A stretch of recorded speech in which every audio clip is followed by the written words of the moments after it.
So next speaker up, last one for the evening, and then we'll do a little bit of a panel discussion as well. Pete Blackhurst, who's the Vice President of International Sales at Trackforce Valiant. He's going to be talking about how to build a winning culture. So Trackforce Valiant, the world's leading security workforce management solution. Pete's a sales leader with over 20 years experience in enterprise, tech and SaaS across multiple verticals. And he prides himself on his ability to build high performance sales teams. What's interesting is that in his spare time, he loves he loves all things sport, coaching both football and cricket teams. And this week, it's in his notes, but he's also told me he's not only a keen triathlete, but is off to do an Ironman this weekend, which he's called a middle distance Ironman, which consists of 90 kilometers of cycling, a half marathon, and a tiny little swim. I'm not sure. I think it's like a length of a pool or something, but that's not middle distance to me. So he's obviously a pretty competitive guy, so you can see where he gets his high performance sales culture mindset from. So please welcome Pete to the stage for his talk. Thank you, everybody. It is lovely to be here. I'll be brief because there's a bar out there, 200 sales leaders in the room. They're getting quite thirsty. How to build a winning culture. It's difficult to define in 7 minutes, okay? A little bit of a story. I come from a culture where the first day on my first sales job, 22 years ago, I'm old now, was a Yellow Pages. Everyone remember those? And a phone. Make some dials. That was the onboarding I got. Now, the culture there wasn't great. There was a bit of toxicity. I didn't stay long at the organization because of that. But raise of hands. Who here thinks their culture in their organization could improve? All your faces are facing this way. The camera won't see you. One. Okay. It's great to come last because everyone here has spoken about things that I'm going to be talking about today. I've coined my methodology, which is sort of the 5 C's or the 5 pillars of C that go through each individual thing. I bring into an organization when I get parachuted in because the previous manager wasn't performing or the sales team weren't performing, whatever. You know, I've been into many different organizations, 0 to 1 million, 1 to 10 million, exiting numerous organizations, and I always see a direct correlation where there's some bad culture. Okay, so define culture. For me, I coin it as 5 C's. Now, the true thing of a leader is to inspire people to do great things every single day. That's why I'm a leader. Not because of the number. The number comes always if you put the right things in place. And also, the VP title, it's not permanent. The way you treat people will always be remembered. Take that, honestly. That was the biggest thing I've learned over the course of my career because it will come to bite you in the backside moving forward. So, there's a lot of studies on this. High culture inside of organizations or driving winning cultures. There's a direct correlation with fantastic culture scores, high performance. High performance, toxicity, burnout. Bridget, you mentioned it before. Everyone's done it. Everyone's chasing the number. It's end of quarter. Should I be here now? Or should I be berating my teams to go and close some more deals? Absolutely not. If you've implemented the correct strategies, then of course they should be doing what they do every day, is closing deals and speaking to customers. Okay, so the 5 C's. Common goal. What is that? Everyone knows Simon Sinek, I'm sure. I've stole this off him. If you don't know Simon Sinek, go and watch his TED Talk. It's probably the third most watched of all time. What is our why? If you don't know what your why is, go and give up. Do you know what your why is on a day in, day out basis? Do your team know what your goal is? If they don't, they should do. Companies know what they do and how they do it, but they don't know their why. So it's important when you're coming into an organization, and of course, over the first 3 to 6 months, everyone sees this new leader and they're not transparent with you and they don't want to obviously be open and honest with you, but of course the why is the common goal that you need to get to on a day in, day out basis. Moving on from there, it's communication and trust.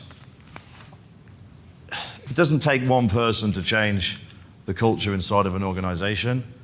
It takes everyone. But if you've got someone underpinning that inside the organization, then of course you've got a good start. And that's very, very important, especially for me. You know, communication, organizational change is difficult. You've got one on board, then you've got loads of silos. I'm sure everyone knows what a silo is, and they've got them inside their organization. It does my head in. No transparency inside of organization. and everyone's gone more siloed now because of Slack and Zoom and Teams and all of that, but we're coming out to the wide world now, and people want to get together, which is fantastic, but there are still silos, and there's lack of communication inside of an organization. So if you manage to break that, then of course you're on the path to winning in that culture. Now there's collaboration. You have to collaborate as a team. Now I'm not a leader because I want to tell everyone what to do. That's a waste of my time, yeah? I'm a good leader because I hire people that are better than me at what they do. Simple. Yeah, if they know more things than me, fantastic. A lot of people don't do that. When they hire people that are worse than them because they don't want to be overshadowed. Well, what a load of nonsense. So the best leaders in the world will hire people who can do things that they don't do. Now, they foster their ideas, collaborate together. Of course, right? Get on these team huddles on Team or Zooms, or go to the pub, I don't really care. You need to understand what your team want. If they don't have a voice, they need to have a voice, they will leave. Toxicity in the workplace, the number one killer for people to churn. Yeah, who's left a workplace because their leader was a narcissist? Yeah, there we go. We've all been there. I'm sorry to be so direct, I am very direct, but it's a big problem in the workplace now. And everyone, what I'm saying, I hopefully can relate to what I'm saying tonight, because it's true. Right, next, continuous learning. We talk about onboarding. I told you about my story earlier in my career. Continuous learning. I've seen different ways of people doing this. They will treat everyone the same, and they won't focus on key strengths and weaknesses of any single individual. Of course you need to focus on that, of course you do.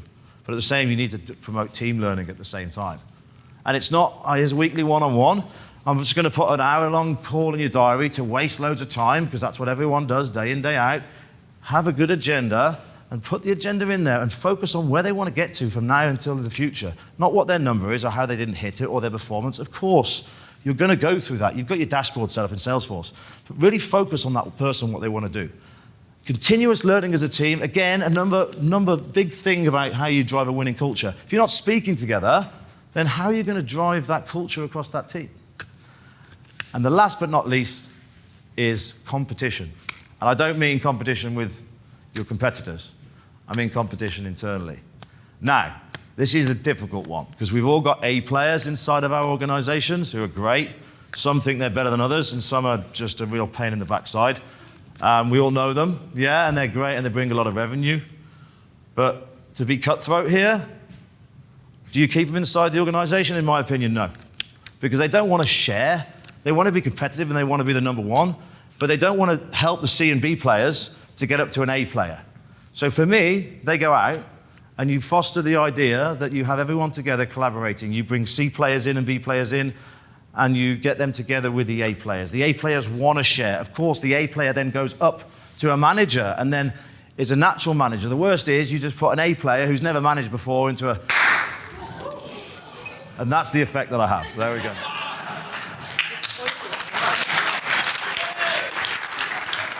Wow. I don't think I can finish it. But that was perfect timing. So on that note, no. So yeah, look, we've all had those issues. Did you get that on film? Yeah, I think hopefully. Bloody hell. So, yeah, so the C players and B players and A players. Who's had a manager who was an A player who went into management and was useless? Yes, there we go. Now, because they're toxic and they don't care about anyone else apart from themselves. That's a simple thing. Get that outside of the organization, and that's another thing of how you can drive that winning culture inside the team, the organization, and it gets, you know, it gets the team moving and gets teams going. So focus on the people, not on the number. If you do that, the number follows in the end. I'm Pete Blackhurst. Thanks very much.